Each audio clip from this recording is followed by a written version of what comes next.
पढ़ रहे थे डाइजेस्टिव सिस्टम, पाचन तंत्र, और डाइजेस्टिव सिस्टम में हमने क्या क्या पढ़ लिया था पहले थोड़ा सा रिवाइज करते हैं। मैं इमेज दिखा के आपको याद करवाने की कोशिश करती हूँ कि लास्ट क्लास तक हम क्या पढ़ चुके हैं। डाइजेस्टिव सिस्टम बस 2 या 3 क्लास के बाद ये कंप्लीट हो जाएगा। और हाँ बच्चा, मैं नेक्स्ट वीक से आपकी केमिस्ट्री की क्लासेस भी स्टार्ट करने वाली हूँ, राइट। नेक्स्ट वीक से मैं आपकी वेडनेसडे से, नेक्स्ट वीक में वेडनेसडे से आपकी केमिस्ट्री की क्लासेस स्टार्ट करने वाली हूँ। बस केमिस्ट्री की क्लासेस का टाइमिंग थोड़ा सा देखती हूँ क्या टाइमिंग रखना चाहिए, बाकी आपका फिर रेगुलर बेसिस पे केमिस्ट्री भी आपका स्टार्ट हो जाएगा, राइट। चलो तो स्टार्ट करते हैं सबसे पहले कि भाई ये डाइजेस्टिव सिस्टम में हमने क्या क्या पढ़ा था कि डाइजेस्टिव सिस्टम कहां से स्टार्ट होता है, माउथ से, मुंह से स्टार्ट होता है। और माउथ में हमने क्या क्या पढ़ा था, माउथ में हमने, आपने याद किया होगा, टीथ दांतों के बारे में पढ़ा, टंग जीभ के बारे में पढ़ा, और उसके बाद सलाइवरी ग्लैंड्स, 3 टाइप की सलाइवरी ग्लैंड्स होती हैं, पैरोटिड, सबलिंगुअल, सबमैंडिबुलर, ये सब पढ़ ली थी। और माउथ में किसका डाइजेशन हुआ, कार्बोहाइड्रेट का, लेकिन कार्बोहाइड्रेट का कंप्लीट नहीं हुआ था, पार्शियल डाइजेशन हुआ था। देन माउथ का खाना कहां जाता है, फूड पाइप में। फूड पाइप को क्या बोलते हैं, ईसोफेगस। ईसोफेगस में कौन सा मूवमेंट होता है, कौन सी प्रोसेस होती है, पेरिस्टाल्सिस मूवमेंट होता है। और पेरिस्टाल्सिस मूवमेंट के थ्रू सारा खाना कहां पहुंचता है, आपके पेट में। पेट का आकार होता है जे आकार का, 3 भागों में बंटा हुआ होता है, कार्डिया, फंडस, पाइलोरस। और फिर स्टमक में जैसे ही खाना आता है तो 1 से 1.5 घंटे तक खाना एज इट इज पड़ा रहता है। और 1 से 1.5 घंटे के बाद स्टमक में जो ग्लैंड्स होती हैं उन्हें गैस्ट्रिक ग्लैंड्स बोलते हैं, उन्हें जठर ग्रंथियां बोलते हैं। वो अपना गैस्ट्रिक जूस बना के खाने के अंदर मिक्स कर देती हैं। और गैस्ट्रिक जूस में क्या होता है, एक एसिड, कौन सा एसिड, हाईली एसिड, कौन सा आप बताएंगे बच्चा, HCl, हाइड्रोक्लोरिक एसिड। और वो हाइड्रोक्लोरिक एसिड क्या करता है, वो एंजाइम्स को एक्टिवेट करता है। कौन कौन से एंजाइम को, एक पेप्सिन को, एक रेनिन को। पेप्सिन क्या करता है, प्रोटीन का डाइजेशन। रेनिन बच्चों में ज्यादा बनता है, और रेनिन क्या करता है, दूध का डाइजेशन करता है। दूध के अंदर जो केसीन होती है उस केसीन को पैरा केसीन में बदल देता है, और बाद में उस पैरा केसिन पे पेप्सिन अटैक करता है और वो उस दूध की केसिन को पेप्टाइड में बदल लेता है या पेप्टोन में बदल लेता है। तो अगर मैं एक लाइन में कहूं तो हमारे पेट में कौन से न्यूट्रिएंट का डाइजेशन ज्यादा हुआ है, तो आप क्या बताएंगे, हमारे पेट में प्रोटीन का डाइजेशन होता है मेनली। और ये एग्जाम का क्वेश्चन है कि पेट के अंदर कौन से न्यूट्रिएंट का, कौन से पोषक तत्व का डाइजेशन ज्यादा या स्टार्ट होता है, आप बताएंगे वो प्रोटीन का होता है। अब बच्चा, प्रोटीन के जो पेट का डाइजेशन, पेट के अंदर जो डाइजेशन हो चुका है वो खाना कहां जाता है, वो जाता है आपके आगे स्मॉल इंटेस्टाइन में। देखो किस तरीके से, मान लो ये आपका पेट है, इस तरीके से ऊपर से ये फूड पाइप आ रहा था और ये पेट, और पेट से यहां से इस तरीके से आपका खाना, सारा का सारा खाना कहां जाता है, स्मॉल इंटेस्टाइन में। ये छोटी आंत होती है। और बच्चा, स्टमक और स्मॉल इंटेस्टाइन के बीच में इस तरीके का एक वॉल्व लगा हुआ होता है, ऐसे देखो, इस तरीके का वॉल्व। जब पेट में खाना है, जब उस खाने का डाइजेशन हो रहा होता है, तब तो ये वॉल्व बंद रहता है, नहीं तो पेट का सारा खाना कहां पहुंच जाएगा, छोटी आंत में पहुंच जाएगा, है ना। और इस वॉल्व का नाम होता है पाइलोरिक वॉल्व। क्या होता है, पाइलोरिक वाल्व। और पाइलोरिक वाल्व को हिंदी में पाइलोरिक कपाट कहा जाता है। पेट और छोटी आंत के बीच में इस तरीके का एक ढक्कन है। जब पेट में खाना आया तो ये ढक्कन बंद था, अब पेट में खाने का डाइजेशन हो गया, अब खाना धीरे धीरे धीरे स्मॉल इंटेस्टाइन की तरफ जाना शुरू हो रहा है, तो ये पाइलोरिक वॉल्व क्या हो जाता है, ओपन हो जाता है, ऐसे फ्लैप होता है, ये ओपन हो जाता है। और जैसे ही ये पाइलोरिक वॉल्व ओपन हुआ तो सारा का सारा खाना कहां पहुंच गया, ये क्या है, ये हमारा एसआई है। एसआई का मतलब ये हमारा स्मॉल इंटेस्टाइन है, छोटी आंत है। तो अगर कभी एग्जाम में क्वेश्चन बन गया कि पेट और स्मॉल इंटेस्टाइन के बीच में जो एक वाल्व होता है, जो एक वॉल्व होता है, वो कौन सा होता है, वो होता है पाइलोरिक वॉल्व, वो पाइलोरिक कपाट होता है। और जैसे ही पेट के अंदर फूड का डाइजेशन हो गया है, ये पाइलोरिक वॉल्व ओपन हो जाता है, खुल जाता है, और खुलने से सारा का सारा खाना कहां आ गया, ऐसे पेट से होता हुआ खाना इस पाइप में पहुंच चुका है। और ये पाइप कौन सा है, ये स्मॉल इंटेस्टाइन है, ये छोटी आंत है, ये स्मॉल इंटेस्टाइन है, छोटी आंत है। और बच्चा, जैसे ही खाना स्मॉल इंटेस्टाइन में यहां पहुंचा है तो ये स्मॉल इंटेस्टाइन जो है ये 3 पार्ट में डिवाइडेड होता है। तो जरा लिखिएगा, अगर हम बात करते हैं कि स्मॉल इंटेस्टाइन की, तो जरा हेडिंग दीजिए। देखो, पहला माउथ, दूसरा ईसोफेगस, तीसरा स्टमक, तो फोर्थ नंबर पे क्या आएगा? एसआई। एसआई बोले तो स्मॉल इंटेस्टाइन। दो इंटेस्टाइन होती है प्यारे बच्चों हम लोगों में, एक छोटी आंत होता है, एक बड़ी आंत होता है, एक स्मॉल इंटेस्टाइन, एक लार्ज इंटेस्टाइन। अब जरा ध्यान से सुनिएगा मेरी बात। जो स्मॉल इंटेस्टाइन है इसकी लेंथ ज्यादा होती है। इसकी लंबाई कितनी है? इसकी लंबाई होती है बच्चा अप्रोक्स 6 से 6.25 मीटर की। 6 से 6.25 मीटर की इसकी लंबाई है। हाँ, कुछ लोगों की हाइट ज्यादा होती है, जिनकी लंबाई थोड़ी ज्यादा होती है, उनका स्मॉल इंटेस्टाइन हल्का सा बड़ा होता है, वो 6.5 मीटर तक का भी हो सकता है। लेकिन ऑन एन एवरेज आपको याद रखना है कि 6 से 6.25 मीटर लंबा एक पाइप है, जिस पाइप को हम क्या बोलते हैं? स्मॉल इंटेस्टाइन या छोटी आंत बोलते हैं। कितना बड़ा है? 6 से 6.25 मीटर लंबा है। ऐसे ही बच्चा हम लोगों में होता है एलआई। एलआई बोले तो लार्ज इंटेस्टाइन। लार्ज इंटेस्टाइन की लेंथ सिर्फ 1 से 1.5 मीटर होती है। अब आप सोच रहे होंगे कि मैम स्मॉल इंटेस्टाइन की लेंथ तो ज्यादा है, फिर हम इसे स्मॉल इंटेस्टाइन क्यों बोलते हैं? और लार्ज इंटेस्टाइन जो है उसकी लेंथ कम है, तो इसको लार्ज इंटेस्टाइन क्यों बोलते हैं? याद रखिएगा, स्मॉल इंटेस्टाइन का डायमीटर कम होता है, इसका व्यास कम होता है, अप्रोक्स 1 इंच का डायमीटर होता है, इसलिए स्मॉल इंटेस्टाइन को आप स्मॉल इंटेस्टाइन कहते हैं। जबकि लार्ज इंटेस्टाइन का जो डायमीटर होता है वो 3 इंच के बराबर होता है अप्रोक्स। स्मॉल इंटेस्टाइन की लेंथ ज्यादा है, डायमीटर कम है। लार्ज इंटेस्टाइन की लेंथ कम है, डायमीटर ज्यादा है, इसलिए इसको स्मॉल इंटेस्टाइन, इसको छोटी आंत, इसको बड़ी आंत। जबकि लेंथ ज्यादा किसकी है? लेंथ आप बताएंगे ज्यादा स्मॉल इंटेस्टाइन की है, छोटी आंत की है। ठीक है, इसलिए हम इसे छोटी आंत, ऐसा होता है ना घर में 2 बहनें होती है, छोटी वाली बहन की हाइट ज्यादा होती है, बड़ी वाली बहन की हाइट कम होती है। ठीक वैसे ही ऐसे समझ लो, छोटी आंत की लंबाई ज्यादा है जबकि बड़ी आंत की लंबाई कम है। मैं आपको दिखाती हूँ फोटो से, आपको आइडिया लगेगा। देखो बच्चा, ये फोटो है ना, ये आपका देखो अंदर घुमा पड़ा है, ये आपका स्मॉल इंटेस्टाइन है, 6 से 6.25। अब आप कहोगे मैम 6 से 6.25 मीटर तो बहुत ज्यादा होता है। बच्चा ये ऐसा पड़ा है, ऐसा ऐसा ऐसा। जब आप इसको पूरा ऐसे खींचोगे ना तो 6 से 6.25 मीटर लंबा पाइप निकल जाएगा। ये ऐसा पड़ा है, ऐसे मुड़ा हुआ, इसलिए आपको एहसास नहीं होता है। और लार्ज इंटेस्टाइन ऐसे एक चक्कर काट के, ऐसे लार्ज इंटेस्टाइन, देखो ये लार्ज इंटेस्टाइन ऐसे होता है लार्ज इंटेस्टाइन।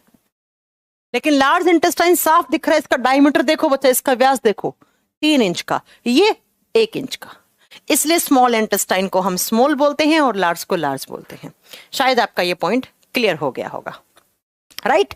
अब बात करते हैं बच्चा स्मॉल इंटेस्टाइन की। जो स्मॉल इंटेस्टाइन है ना, ये 3 पार्ट में डिवाइडेड रहता है, इसके 3 हिस्से होते हैं। तो नेक्स्ट पॉइंट में लिखो, small intestine is divided into 3 parts. एक बच्चा कह रहा है ऐसा क्यों होता है? क्योंकि स्मॉल इंटेस्टाइन ऊपर है और लार्ज इंटेस्टाइन नीचे है, इसलिए। रोशे आपका भी कमेंट दिख रहा है, आलोक, अनु वर्मा, राहुल, प्रदीप, सबके कमेंट दिख रहे हैं ना। चलो, तो small intestine is divided into 3 parts. नाम लिखिए जरा स्मॉल इंटेस्टाइन के। पहला पार्ट है उसे बोलते हैं ड्योडेनम, और ड्योडेनम को हिंदी में कहते हैं आंत्रग्रहणी, आंत्रग्रहणी। और दूसरा पार्ट होता है उसे कहते हैं जेजुनम, जेजुनम, हिंदी में सेम नाम है जेजुनम। और तीसरा जो होता है उसे कहा जाता है इलियम भाग, इलियम भाग। Duodenum, jejunum, ilium. कैसे होते हैं ये ड्योडेनम, जेजुनम, इलियम, कहां होते हैं वो बताते हैं आपको। ये पेट वाला हिस्सा था, पेट से जस्ट नीचे की तरफ ये जो पार्ट है ना, ये वाला, इसे कहते हैं डी वाला भाग। और डी कौन सा? ड्योडेनम। फिर ये जो बीच का पाइप है ना, इसे कहेंगे जे, जे मतलब जेजुनम। और ये जो लास्ट वाला हिस्सा है इसे कहते हैं आई, आई का मतलब इलियम। तो बच्चा, पेट से जस्ट नीचे की तरफ लगा हुआ भाग जो स्टमक से अटैच्ड है, जो किससे है? स्टमक, आपके पेट से अटैच्ड है, उसे ड्योडेनम कहते हैं। और जो आगे चलकर इस तरीके से लार्ज इंटेस्टाइन से जुड़ा हुआ है, इस तरीके से, इसे कहेंगे इलियम। तो ये वाला पार्ट स्मॉल इंटेस्टाइन का आखिरी भाग है और इसके आगे से लार्ज इंटेस्टाइन शुरू हो जाती है। तो ये किससे कनेक्टेड है? ये एलआई से, ये लार्ज इंटेस्टाइन से कनेक्टेड है। और दोनों के बीच वाला हिस्सा जेजुनम, दोनों के बीच वाला हिस्सा कौन सा हो जाएगा? जेजुनम। तो कभी कभी आपको एग्जाम में कंफ्यूज करने के लिए, जैसे मैंने आपके पेट को तीन हिस्सों में बांटा था, कार्डिया, फंडस, पाइलोरस, है ना, बांटा था ना। तो जो ईसोफेगस से जुड़ा हुआ था पेट का पार्ट, उसे कार्डिया बोला था, बीच वाला फंडस, फिर स्मॉल इंटेस्टाइन से जुड़ा हुआ क्या था? पाइलोरस था। तो बच्चा इसीलिए आपको नाम याद रखना है, क्योंकि कभी कभी एग्जाम में क्वेश्चन आ जाता है इस तरीके से। क्या आता है कि जो पेट से अटैच्ड पार्ट है स्मॉल इंटेस्टाइन का, उसका नाम क्या है? उसे ड्यूडेनम या अंतर्ग्रहणी कहते हैं। और जो लार्ज इंटेस्टाइन से शुरू होता है ना, उसको क्या कहते हैं? उसको आप कहेंगे बच्चा, आप कहेंगे उसे इलियम कहते हैं। बहुत बढ़िया अंकुर यादव। देखो बच्चा, अब जब ड्यूडेनम में खाना आया, भाई ये आपका पेट था, ध्यान से समझना। अब आप लोग कमेंट बहुत करते हो, ये ड्यूडेनम से खाना आया, और सॉरी पेट से खाना आया, कहाँ? ड्यूडेनम वाले भाग में। पेट से जस्ट नीचे की तरफ खाना गया मेरा ड्यूडेनम में, यहाँ क्या है? खाना है। और जैसे ही ड्यूडेनम में खाना आता है ना बच्चा, इस ड्यूडेनम से इधर की तरफ आपको बताना है, इसी ड्यूडेनम से 2 ऑर्गन अटैच्ड होते हैं। कौन कौन सा? पहला है लीवर, जिसे बोलते हैं यकृत, और दूसरा होता है पेनक्रियास, जिसे कहते हैं अग्नाशय। ड्यूडेनम में खाना आता है और इसी ड्यूडेनम से 2 ऑर्गन जुड़े हुए होते हैं, जिनको ऑर्गन या हम ग्रंथियां कहते हैं। कौन कौन सा? आप बताएंगे लीवर, जिसे यकृत, और पेनक्रियास, जिसे अग्नाशय कहते हैं। बहुत ध्यान से इमेज को देखने की कोशिश करना। देखो, थोड़ा सा जूम करके बता रही हूं, ध्यान से सुनो। ये आपका स्मॉल इंटेस्टाइन है, ड्यूडेनम, ऐसे स्मॉल इंटेस्टाइन का ड्यूडेनम वाला पार्ट है। इससे ये लीवर जुड़ा पड़ा है, और यहां पर ये रहा पेनक्रियास। मैं अब एक फोटो बनाकर आपको दिखाती हूं। जैसे ये आपका स्मॉल इंटेस्टाइन है, इसका ड्यूडेनम वाला पार्ट है, ये वाला ऊपर वाला। तो यहां पर इस तरीके से आपका लीवर डक्ट के थ्रू, डक्ट का मतलब होता है नली, देखो ये नली है ना, इस नली की सहायता से ड्यूडेनम से कौन जुड़ा हुआ है? लीवर जुड़ा हुआ है, यकृत जुड़ा हुआ है। और यहां पर एक पेड़ के पत्ते जैसा दूसरा ऑर्गन है, जिसे कहेंगे पेनक्रियास। पेनक्रियास जिसे हम अग्नाशय बोलेंगे। तो बच्चा ये जो अग्नाशय और यकृत है ना, ये हमारी स्मॉल इंटेस्टाइन के ड्यूडेनम वाले पार्ट से कनेक्टेड होते हैं। और ये एग्जाम का क्वेश्चन आता है, ये एग्जाम का क्वेश्चन आता है। एग्जाम में क्या आता है? एग्जाम में क्वेश्चन आता है बच्चा कि छोटी आंत के किस हिस्से से लीवर और पेनक्रियास कनेक्टेड होते हैं, यकृत और अग्नाशय जुड़े होते हैं। तो आप क्या बताएंगे? वो ड्यूडेनम से जुड़े हुए होते हैं। खाना लीवर पेनक्रियास में नहीं जाता है। अगर खाना जाएगा तो खाने का तो रास्ता ही चेंज हो जाएगा। याद रखिएगा, खाना कहाँ है? खाना इस पाइप में है, यहां खाना है। ये पाइप क्या है? ये ड्यूडेनम है। ये पाइप क्या है? ये ड्यूडेनम है। खाना ड्यूडेनम में आता है। खाना कभी भी लीवर और पेनक्रियास में नहीं जाता है। ये मत पढ़ लेना कि मैम ने पढ़ा दिया उल्टा पुल्टा। आपको बस इतना याद रखना है कि जैसे ही खाना ड्यूडेनम में आता है, तो ड्यूडेनम में आपका खाना है, और जैसे ही खाना आया तो लीवर यहां से अपना एक जूस, जिसे बाइल जूस कहते हैं, यहां डालता है, और पेनक्रियास अपना जूस, पेनक्रियाटिक जूस, यहां डालता है। तो ये जो लीवर और पेनक्रियास हैं, ये अपने जूसेस का मतलब है रस। अब जूस का मतलब ये नहीं है पीने वाला जूस, नहीं, वो जूस जिसके अंदर एंजाइम हो सकते हैं, या वो जूस जो डाइजेशन में हेल्प करता है। तो लीवर और पेनक्रियास में खाना नहीं गया, खाना आपके ड्यूडेनम में पड़ा रहा। और जैसे ही ड्यूडेनम में खाना आया, यहां से लीवर ने नली की सहायता से, डक्ट की सहायता से, यहां से पेनक्रियास ने नली की सहायता से अपने जूसेस ट्रांसफर कर दिए। और ये जूसेस कहां पे ट्रांसफर किए हैं? ड्यूडेनम वाले पार्ट में। जैसे ही स्मॉल इंटेस्टाइन के ड्यूडेनम वाले पार्ट में खाना आया, इधर से लीवर ने, इधर से पेनक्रियास ने, दोनों ने अपना अपना जूस बनाया, अलग अलग जूस बना के ड्यूडेनम के अंदर डाल दिया। अब हमें ये तो पढ़ना पड़ेगा ना कि लीवर क्या होता है, कौन सा जूस बनाता है, नहीं तो कैसे समझ में आएगा। ऐसे ही पेनक्रियास क्या होता है, कौन सा जूस बनाता है, मतलब इन दोनों को पढ़ना पड़ेगा हमें। तो आपको कैसे नोट डाउन करना है? स्मॉल इंटेस्टाइन का 1 नंबर वाला पार्ट ड्यूडेनम, और 1 में भी ए वाला पार्ट लीवर डालिए। अब पहले हम लीवर के बारे में पढ़ेंगे, फिर हम पढ़ेंगे कि पेनक्रियास के बारे में। तो जरा नोट डाउन कीजिए लीवर के बारे में। लीवर जिसे आप आम भाषा में जिगर बोलते हैं ना, तेरे में जिगर है क्या, ऐसा कुछ बोलते हैं ना, या यकृत, जिगर या यकृत। लीवर क्या होता है?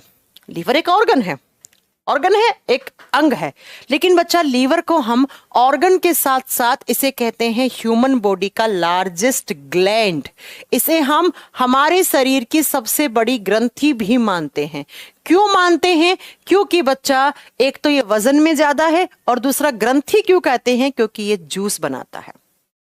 ये क्या बनाता है? ये जूस बनाता है। तो इसे बोलते हैं हमारे शरीर की सबसे बड़ी ग्रंथि। यकृत मनुष्य के शरीर की सबसे बड़ी ग्रंथि कहलाती है। या आपसे पूछ ले कि largest and heaviest internal organ कौन सा है, या आपसे पूछे कि लार्जेस्ट या हैवीएस्ट इंटरनल ऑर्गन, इंटरनल का मतलब होता है आंतरिक, तो इन दोनों ही क्वेश्चन का आंसर एक ही होगा।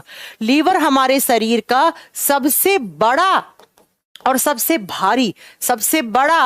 सबसे भारी आंतरिक अंग है। आंतरिक का मतलब है इंटरनल ऑर्गन, आंतरिक अंग है। और लीवर बहुत हैवी होता है। अगर मैं मेल लीवर की बात करती हूं, एक लड़के का जो लीवर है वो 1.4 से 1.8 किलोग्राम के बीच का हो सकता है, और अगर एक अडल्ट फीमेल की बात करते हैं तो उसका लीवर 1.2 से लेकर 1.4 किलोग्राम तक का हो सकता है। मतलब मैं अगर बात करूं तो ऑन एन एवरेज 1.5 किलो का लीवर है आपका, ऑन एन एवरेज 1.5 किलो का तो लीवर है ही है। तो एग्जाम में अक्सर क्वेश्चन आता है मनुष्य के शरीर की सबसे बड़ी ग्रंथि लीवर, इसको ग्रंथि क्यों बोला? क्योंकि बच्चा ये ना जूस बनाती है। आप इतना याद रख लो बस, ये जूस बनाती है। कौन सा जूस? अभी बात करेंगे। दूसरा, आपसे पूछे सबसे बड़ा लार्जेस्ट इंटरनल और हैवीएस्ट इंटरनल ऑर्गन कौन सा है? लीवर। हल्का सा थोड़ा सा लड़का और लड़की के लीवर में डिफरेंस होता है। अगर मैं बात करूं ऑन एन एवरेज तो आप बता दोगे 1.5 किलो का आपका लीवर होता ही होता है, जो कि 2 लोब में बंटा हुआ होता है। 2 लोब का मतलब हो गया 2 पार्ट में बंटा हुआ होता है। जैसे मैं आपको फोटो दिखाती हूं, इसमें देखने की कोशिश करना। लीवर का एक लोब आपको ये दिख रहा है ना, और एक ये छोटे वाला, ये बड़े वाला लोब, ऐसे लीवर है। देखना बच्चा, ऐसे लीवर है ना, कुछ ऐसा सा लीवर है, ऐसा सा। तो एक ये वाला छोटे वाला लोब हो गया, ये बड़े वाला लोब हो गया। तो लीवर 2 लोब में बंटा हुआ है, 2 हिस्सों में बंटा हुआ होता है, 2 लोब में बंटा हुआ होता है। नेक्स्ट, जब आप लीवर के बारे में डिटेल में स्टडी करते हैं, आपको लीवर के बारे में सारी नॉलेज होनी चाहिए। तो भाई आप पढ़ लो बायोलॉजी का हेपेटोलॉजी ब्रांच। कौन सा ब्रांच? हेपेटोलॉजी, इसे पढ़ लो। To study about liver is known as hepatology. Science का वो ब्रांच जिसमें आप लीवर के बारे में पढ़ना चाहते हैं, ओनली लीवर के बारे में डिटेल में पढ़ना चाहते हैं, तो भैया उस ब्रांच को कहते हैं हेपेटोलॉजी। बच्चा जब जब हेपेटिक टर्म देखते हैं ना, ध्यान से सुनना, जब जब आप हेपेटिक शब्द देखते हैं उसका मतलब होता है लीवर। डॉक्टर्स की लैंग्वेज में लीवर को ही हेपेटिक कहा जाता है। कभी आप एक बहुत बड़े हॉस्पिटल में जाओगे जहां पर लीवर ट्रांसप्लांटेशन होता है, जहां पर लीवर को स्टोर करके रखते हैं, तो प्यारे बच्चों वहां पर ना हेपेटिक रूम होता है एक, जिस रूम के अंदर लीवर के सैंपल या लीवर को रखा हुआ होता है। ठीक है, तो लीवर के बारे में स्टडी करना हेपेटोलॉजी। और लीवर क्या साइंटिफिक नेम में बोलो या डॉक्टर की लैंग्वेज में नाम बोलो तो क्या होगा? हेपेटिक होगा, हेपेटिक शब्द होगा। और लीवर के अंदर जो सेल्स होती हैं ना, उनको कहा जाता है हेपेटोसाइट सेल। क्या कहा जाता है? हेपेटोसाइट। हेपेटो का मतलब लीवर, साइट का मतलब सेल। वो सेल जो लीवर के अंदर हैं उनको हेपेटोसाइट या हेपेटिक सेल्स कहा जाता है। लीवर जिन कोशिकाओं से बना हुआ है, इन कोशिकाओं को हेपेटिक कोशिका कहो या हेपेटोसाइट कहो या हेपेटोसाइट कहो। समझ गया मेरी बात? और बच्चों ये जो हेपेटोसाइट होता है ना या लीवर होता है, इसमें हाईएस्ट रीजनरेशन पावर होती है। ये जो सेल्स होती है ना हेपेटोसाइट्स, इनके अंदर सबसे ज्यादा रीजनरेशन पावर होती है हमारे बॉडी में। अब सबसे ज्यादा रीजनरेशन पावर का मतलब है सबसे अधिक पुनः निर्माण की क्षमता होती है। कहने का मतलब है आपका लीवर के अंदर जो सेल्स होती हैं, इनके अंदर सबसे ज्यादा रीजनरेट होने की पावर होती है। ये रीजनरेट हो सकती हैं वापस। आपको मैं एक बात बताती हूं, अपने लीवर को चाकू से काट दो, 2 हिस्सों में बांट दो, इस हिस्से से एक नया लीवर बन जाएगा, इस हिस्से से एक नया लीवर बन जाएगा। क्यों बन जाएगा? क्योंकि लीवर के अंदर जो हेपेटोसाइट सेल है ना, वो क्या होता है आप बताएंगे, बहुत ज्यादा जल्दी रीजनरेट हो जाती है, वापस से बन जाती हैं। आपने कभी सुना होगा हम हमारा लीवर 20%, 30% इस तरीके से डोनेट कर सकते हैं। क्यों कर सकते हैं? लीवर को टुकड़ों में कर सकते हैं आप डोनेट, क्योंकि लीवर की जो सेल्स हैं वो इतना जल्दी वापस से रीजनरेट होती हैं कि वापस 1.5 से 2 महीने में आपका लीवर नया बना देती है। लेकिन उसके लिए शर्त है बच्चा। अब आप लोग सोचते होंगे, आपने सुना होगा कि अल्कोहल पीने से लीवर खराब हो जाता है। अब आप सोच रहे होंगे अगर अल्कोहल पीने से लीवर खराब होता है तो वापस से रीजनरेट क्यों नहीं होता है? भाई उनका अल्कोहल पीने से लीवर की सेल्स खराब हो चुकी है परमानेंट, और खराब सेल्स कभी रीजनरेट नहीं होती हैं। अगर रीजनरेट करना है ना लीवर को, तो आपकी सेल्स हेल्दी होनी चाहिए। आप कभी टोबैको, तंबाकू, बीड़ी, सिगरेट, गुटखा या फिर आप ये अल्कोहल वगैरह ना लें, तब जाकर आपकी सेल्स हेल्दी रहती हैं लीवर की। वो सेल्स क्या होती हैं आप बताएंगे बच्चा? वो सेल्स होती हैं रीजनरेशन वाली। अब ऐसा नहीं है कि आप अल्कोहल लेते जा रहे हैं और आप सोच रहे होंगे मेरे तो लीवर की सेल्स माम ने पढ़ाया रीजनरेट होती रहेंगी, मेरा लीवर तो वापस बनता रहेगा। नहीं, आपका लीवर हेल्दी है तब जाकर आपका लीवर के अंदर आप कोई लीवर का आधा वाधा पार्ट आप किसी को डोनेट कर सकते हैं टुकड़ों में, या आपका लीवर वापस से रीजनरेट हो सकता है। लेकिन उस रीजनरेशन के लिए आपके लीवर की कंडीशन बहुत अच्छी होनी चाहिए। लीवर की सेल्स बहुत जल्दी डिवाइड हो जाती हैं, डिवाइड होकर वापस से रीजनरेट होकर पूरा लीवर वापस बना देती हैं। इसलिए हम लिखते हैं कि लीवर के अंदर सबसे ज्यादा रीजनरेशन पावर होती है। यकृत की कोशिकाओं के अंदर सबसे ज्यादा पुनर्निर्माण की क्षमता होती है। हल्की फुल्की कभी लीवर की सेल्स खराब हो जाती है ना, तो वापस से रीजनरेट हो जाती है, हल्का फुल्का, है ना? समझ में आ गई मेरी बात? तो ये क्वेश्चन अक्सर एग्जाम में आता है। इसलिए हम अगर अपने लीवर को टुकड़ों में डोनेट कर सकते हैं। आपने इतना टुकड़ा किसी को दे दिया, भाई किसी का लीवर खराब हो गया, होते हैं लीवर ट्रांसप्लांटेशन। अभी पीछे अमिताभ बच्चन जी का हो गया था, तो अमिताभ बच्चन जी ने लीवर ट्रांसप्लांट करवाया था अपना, कोई डोनर मिला था उन्हें। उन भाई बड़े बड़े लोगों के पास पैसे की कमी होती नहीं है, तो पैसे से खरीद लेते हैं वो डोनर। तो आप इतना हिस्सा किसी को दे दो यहां से, फिर कुछ दिनों के बाद आपका ये हिस्सा पूरा ऐसे बन चुका होगा। लेकिन उसके पीछे कंडीशन है, लीवर अच्छा होना चाहिए, तब होगा, है ना? तो ये याद रखिएगा, लीवर के अंदर जो सेल्स होती हैं उन्हें हेपेटोसाइट या हेपेटिक सेल्स कहते हैं, जिनके अंदर सबसे ज्यादा रीजनरेट होने की पावर होती है। बोले तो ये कुछ समय के बाद वापस से रीजनरेट भी हो सकती हैं। ठीक है, अब नेक्स्ट बात करते हैं लीवर के बारे में। तो लीवर जो है वो बच्चा दिन रात एक जूस बनाता है। लीवर क्या बनाता है? एक जूस बनाता है, एक रस बनाता है। कौन सा रस? जिस रस का नाम होता है बाइल जूस, जिसका नाम होता है बाइल जूस या बाइले जूस, आप इसे जैसे भी प्रोनाउंस करें। लीवर के द्वारा 24 घंटे एक जूस बनता रहता है जिसे बाइल जूस या पित्त रस कहा जाता है। पित्त रस, तो एग्जाम में क्वेश्चन आता है पित्त रस का निर्माण कौन करता है? यकृत करता है। महेश चंद्रा बार बार एक कमेंट करें, ये सीबीटी 2 के लिए सफिशिएंट है क्या? अब बहुत लेट हो बच्चा, सीबीटी 2 के लिए 1 महीना बचा है, बहुत लेट हो आप, इसलिए मैं आपका कमेंट अवॉइड कर रही हूं बहुत देर से। 1 महीना बचा है और आप अभी थ्योरी वाला बैच ज्वाइन किए हैं। वाह जी वाह महेश चंद्रा जी।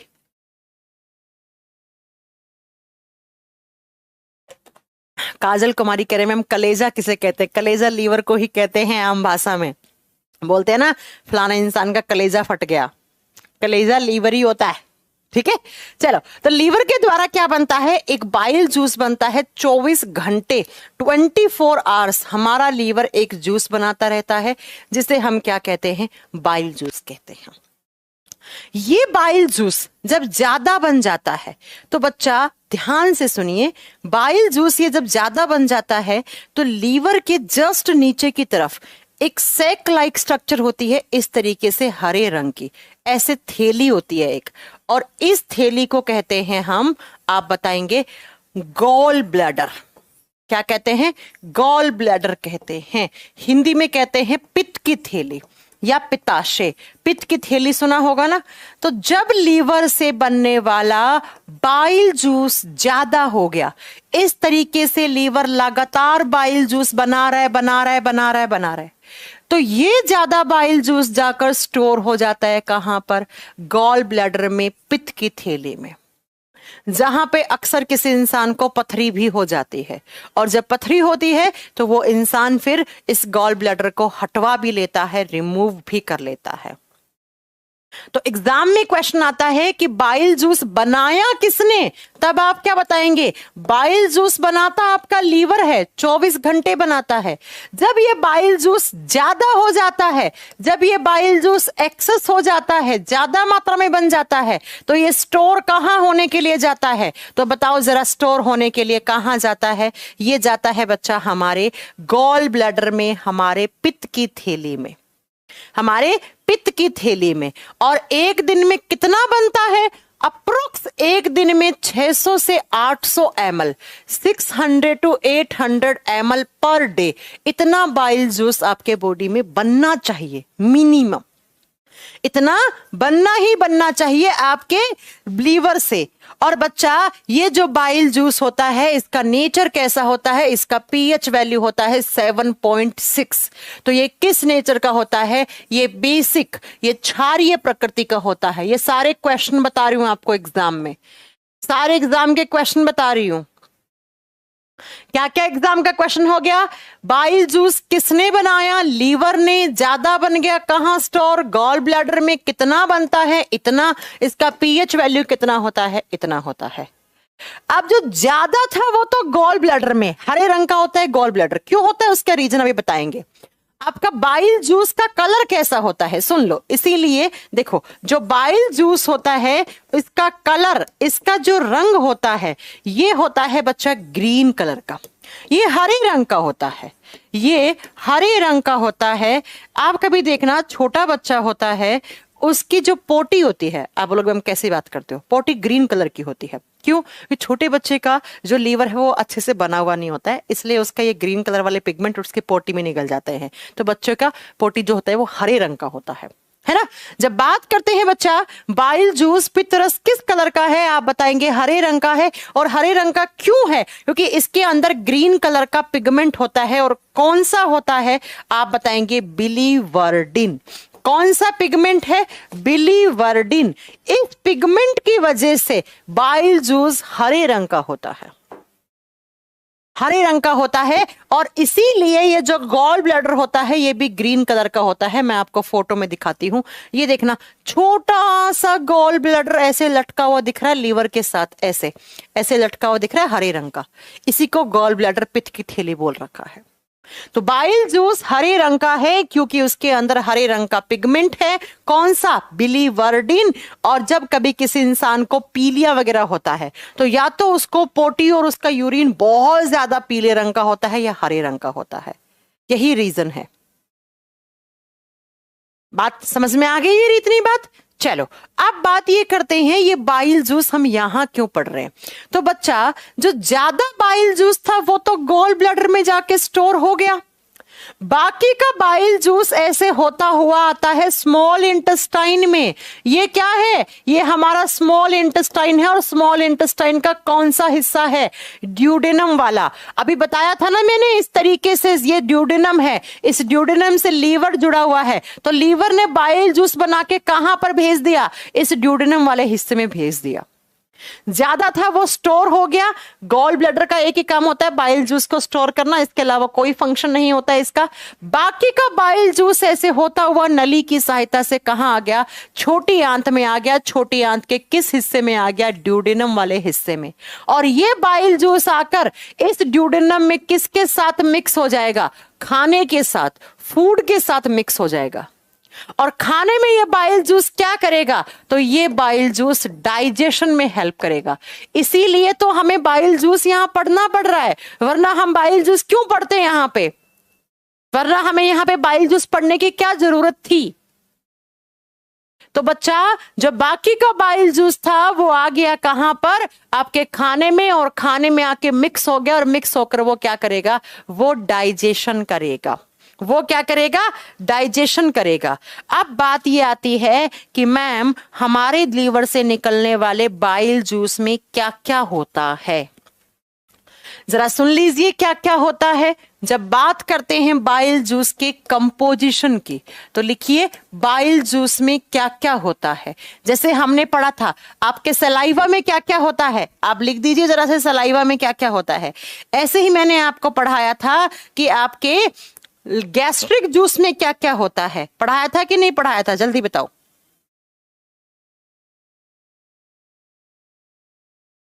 है ना। ऐसे ही बाइल जूस में क्या क्या होता है, हल्का फुल्का पानी होता है, पानी के साथ कुछ सोल्ट होते हैं, कुछ सोल्ट होते हैं, जैसे सोडियम बाइकार्बोनेट, जैसे सोडियम बाइकार्बोनेट, इन्हें ना बाइल सोल्ट भी कहते हैं। सोल्ट का मतलब लवण। और दूसरा होता है सोडियम ग्लाइकोलेट, दूसरा होता है सोडियम ग्लाइकोलेट, एक ये हो गया सोल्ट। साथ में बच्चा कुछ मिक्स रहता है कोलेस्ट्रॉल। अब ये कोलेस्ट्रॉल क्या होता है अभी के लिए छोड़ दो, ये आगे पढ़ाया जाएगा आपको कोलेस्ट्रॉल क्या होता है। और साथ में बाइल जूस के साथ मिक्स रहता है कुछ फोस्फोलिपिड्स। क्या रहती हैं, फोस्फोलिपिड्स रहती हैं, फोस्फोवसा या फोस्फोलिपिड्स मिक्स रहती हैं। ये सारी चीजें किसके अंदर मिक्स रहती हैं, आप बताएंगे। ये सारी की सारी आपके बाइल जूस के अंदर। और साथ में ही बाइल जूस के अंदर रहते हैं बाइल पिगमेंट, बाइल पिगमेंट। और ये पिगमेंट दो होते हैं, कौन कौन सा, एक तो हो गया बिलीरुबिन, पहला पिगमेंट कौन सा हो गया, बिलीरुबिन। और दूसरा कौन सा हो गया, बिलीवर्डिन, बिलीवर्डिन। बिलीरुबिन हमेशा देता है येलो कलर, पीला रंग, पीला रंग। इसीलिए जब कभी किसी इंसान को पीलिया होता है, जॉइंडिस होता है, तो उसका लीवर खराब हो जाता है और वो बहुत ज्यादा बिलीरुबिन बनाता है, और बहुत ज्यादा बिलीरुबिन नाखून में जाके फंस जाता है, आंखों में फंस जाता है, और नाखून और आंखें पीली हो जाती हैं, उसे हम जॉइंडिस या पीलिया कहते हैं। और बिलीवर्डिन कैसा रंग देता है, ये ग्रीन कलर, ये हरा रंग देता है। ये सारी चीजों का जो मिक्सर होता है इसको कहते हैं बाइल जूस। बाइल जूस में क्या क्या है एक बार फिर से सुनो, हल्का फुल्का पानी होता है, साथ में दो टाइप के सॉल्ट, इन्हें बाइल सॉल्ट बोलते हैं क्योंकि ये सॉल्ट बाइल जूस में ही होते हैं सिर्फ, इसलिए बाइल सॉल्ट। सोडियम बाइकार्बोनेट हो गया, सोडियम ग्लाइकोलेट हो गया, साथ में कुछ कोलेस्ट्रॉल मिक्स होता है, साथ में कुछ फोस्फोलिपिड्स होती हैं, और दो टाइप के बाइल पिगमेंट्स होते हैं, एक बिलीरुबिन और एक बिलीवर्डिन। बिलीरुबिन हरा रंग देता है, बिलीरुबिन बिलीरुबिन पीला रंग देता है। और जब ये बिलीरुबिन एक्सेस हो जाता है, क्या हो जाता है, ज्यादा हो जाता है, तो कौन सी बीमारी कर देगा, ये आपको जॉइंडिस कर देगा, आपके नाखूनों में और आपकी आंखों में जाकर जमेगा और आपको पीलिया हो जाएगा। और बिलीवर्डिन किस कलर का है, ये ग्रीन कलर का है। इसीलिए मैंने कहा ना, जब कभी किसी इंसान का लीवर खराब होता है तो उसकी पोटी या तो बहुत ज्यादा पीले रंग की आती है या बहुत ज्यादा हरे रंग की आती है। इस सारी चीजों के मिक्सर को हमने बाइल जूस बोला है, ठीक है, सारी चीजों के मिक्सर को बाइल जूस बोला है। और आप मेरी बात को जरा कान खोल के सुन लो, मेरी बात को ध्यान से, एक क्वेश्चन का आंसर दो। क्या बाइल जूस में कहीं पर भी आपको एंजाइम लिखा दिख रहा है बोर्ड पे, फटाक से बताओ, क्या आपको बोर्ड पे कहीं पर भी मैंने पढ़ाया है कि बाइल जूस में एंजाइम होता है? भैया सलाइवा में एंजाइम था तो मैंने पढ़ा दिया, बच्चा गैस्ट्रिक जूस में एंजाइम होता है तो मैंने पढ़ा दिया, लेकिन कहीं पर भी आपको बाइल जूस में एंजाइम दिख रहा है, दिख रहा है क्या, जल्दी बताओ। नो नहीं, ये एग्जाम का क्वेश्चन है, कौन से जूस में एंजाइम नहीं होता। तो बच्चा याद रखना, no enzyme, there are not enzyme is present in bile juice. Bile juice में कोई भी एंजाइम नहीं होता। अब आपको लग रहा होगा मैम जब एंजाइम नहीं है तो बाइल जूस डाइजेशन कैसे करता है? वो करता है अपने इन सॉल्ट की हेल्प से, इन लवणों की हेल्प से डाइजेशन में हेल्प करता है वो। बाइल जूस इकलौता ऐसा जूस है डाइजेस्टिव सिस्टम में जिसमें कोई भी एंजाइम नहीं होता, और जब एंजाइम नहीं है तो ये फिर डाइजेशन कैसे कर सकता है, ये पाचन कैसे कर सकता है? इसका आंसर है मेरे पास, ये किसकी हेल्प से? ये बाइल सोल्ट की हेल्प से। तो प्यारे बच्चों, जरा इस फोटो को देखने की कोशिश करो कि यहां से आपके लीवर ने क्या बना के डाल दिया, बाइल जूस। कहां पर? स्मॉल इंटेस्टाइन के, और स्मॉल इंटेस्टाइन के किस हिस्से में? ड्यूडेनम में। और ड्यूडेनम में क्या है? खाना। खाने कितने टाइप का था? 3 टाइप का। कौन कौन सा? कार्बोहाइड्रेट, प्रोटीन और फैट। और जैसे ही लीवर ने क्या भेजा अपना, लीवर ने भेजा इस तरीके से बाइल जूस। क्या भेजा बच्चा? बाइल जूस भेजा, पित्त रस भेजा। और ये बाइल जूस आकर मिक्स होता है किसके साथ? इसकी मिक्सिंग होती है किसके साथ? Mixing with food.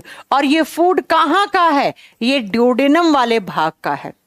और जैसे ही फूड के साथ मिक्सिंग होती है बच्चा, देखो स्मॉल इंटेस्टाइन में खाना जाकर इंतजार करता है कि लीवर कब बाइल जूस भेजे, कब बाइल जूस भेजे। और फाइनली आपके लीवर ने बाइल जूस भेज दिया। बाइल जूस आते ही खाने के साथ मिक्सिंग करता है, और बाइल जूस उस खाने में से किसको ढूंढता है?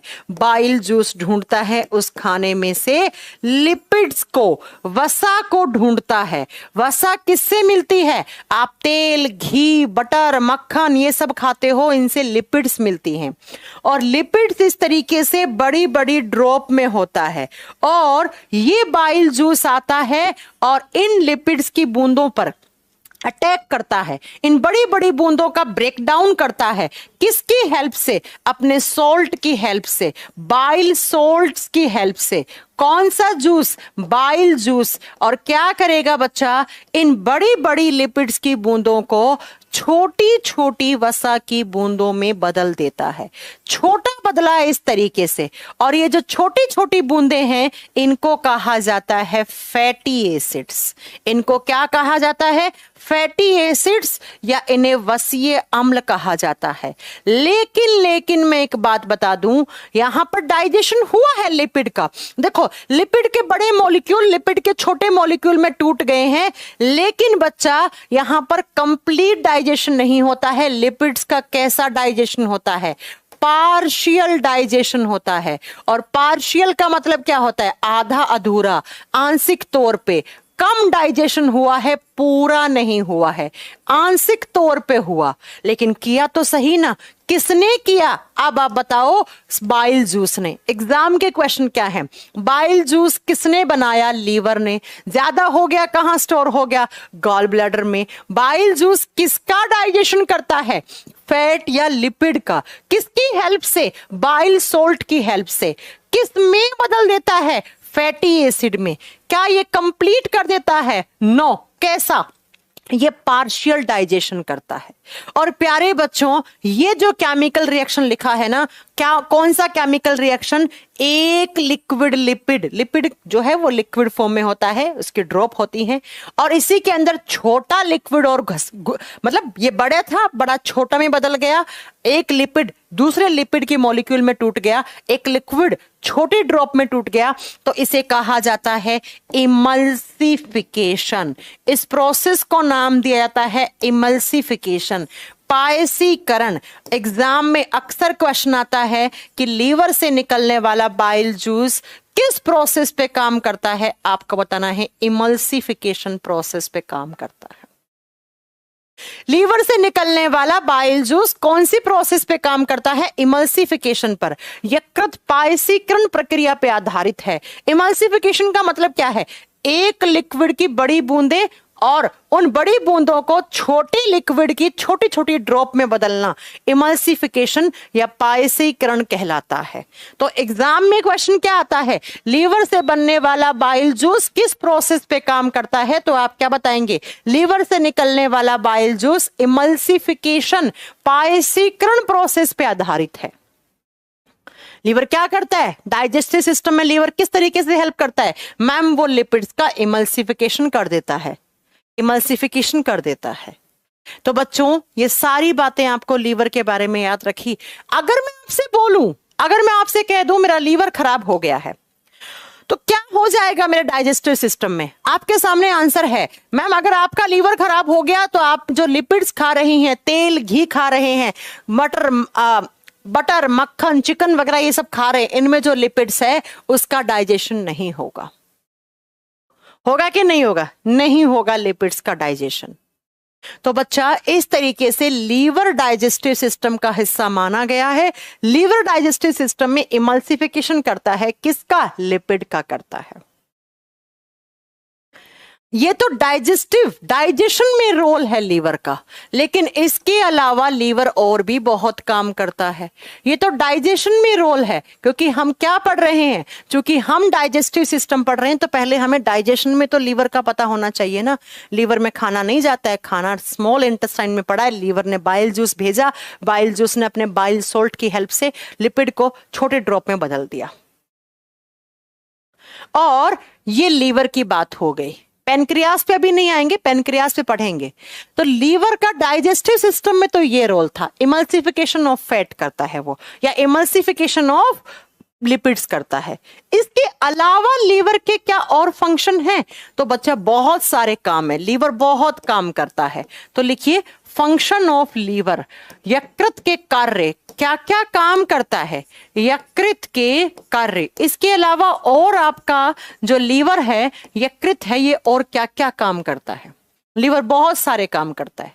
मैं मेन काम नोट करवा रही हूं। मैं ये बताना चाह रही हूं, अगर आपका लीवर खराब हो गया तो ये सब रुक जाएगा, ये सारे काम रुक जाएगा। जरा सुनिएगा क्या क्या लीवर के फंक्शन की बात करते हैं तो क्या क्या। सबसे पहला तो मैं यही लिख दूं, इमल्सिफिकेशन ऑफ फैट। बताओ किसी को दिक्कत होगा क्या?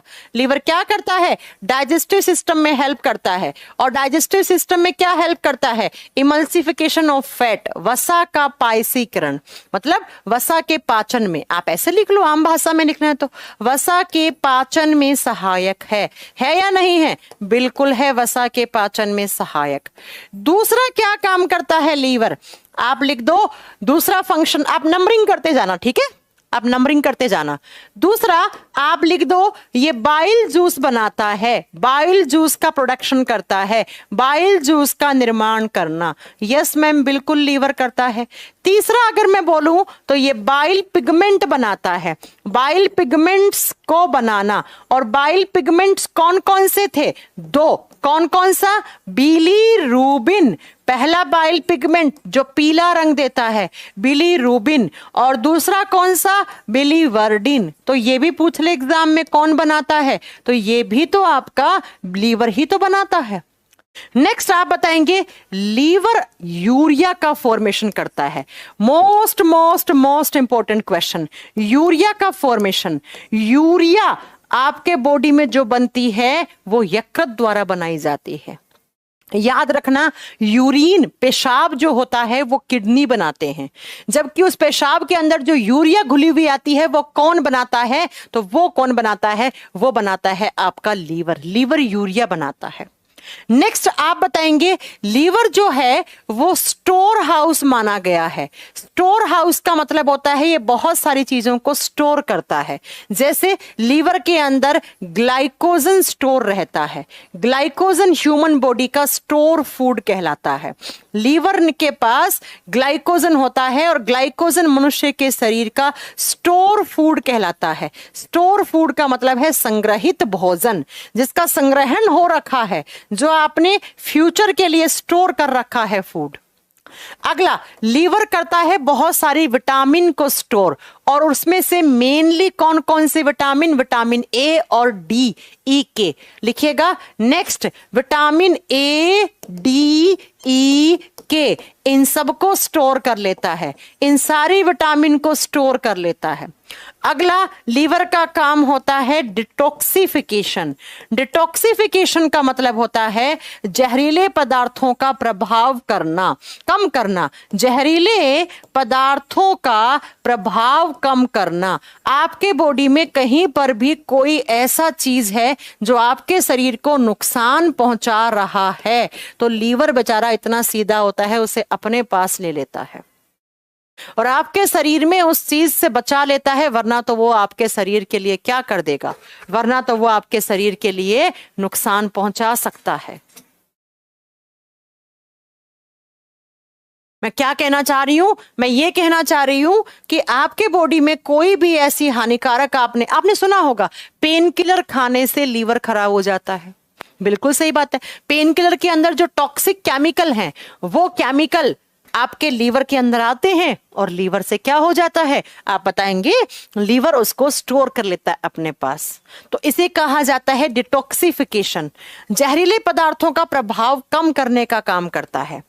नेक्स्ट अगर मैं बात करती हूं लीवर की, इसके अलावा तो लीवर ना फैट को स्टोर करने में भी हेल्प करता है। फैट को स्टोर, देखो स्टोर हाउस है लीवर।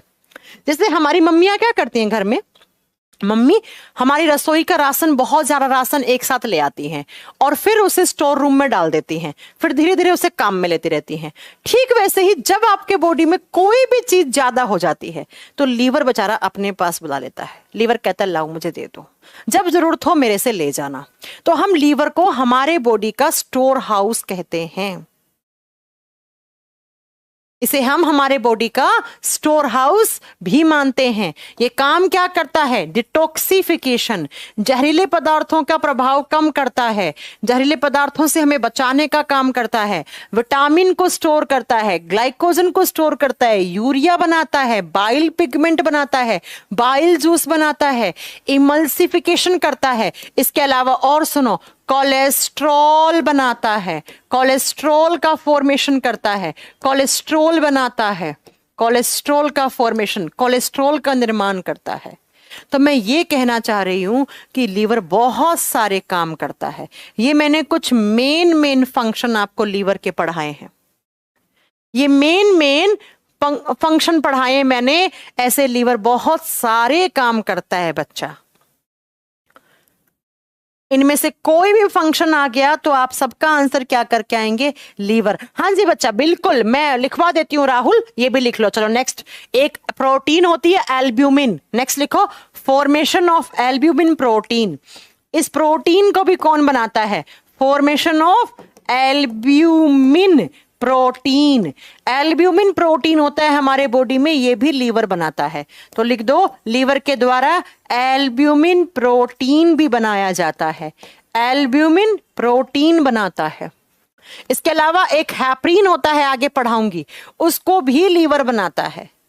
तो मैं ये कहना चाह रही हूं लीवर बहुत सारे काम करता है भैया। लीवर को बिल्कुल हल्के में मत लिया करो, बिल्कुल हल्के में मत लिया करो, नहीं तो ये सारे काम रुक जाएंगे।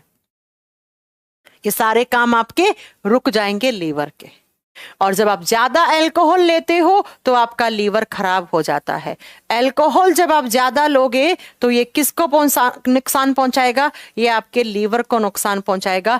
इसका आंसर हम आपको नेक्स्ट क्लास में देंगे कि अगर आपका लीवर खराब हो गया तो क्या हो जाएगा, लीवर को हेल्दी कैसे रख सकते हैं, और अल्कोहल ज्यादा लेने से लीवर कैसे खराब हो सकता है, ये हम आपको नेक्स्ट क्लास में पढ़ाएंगे। ये सारी बातें नेक्स्ट क्लास में पढ़ाएंगे।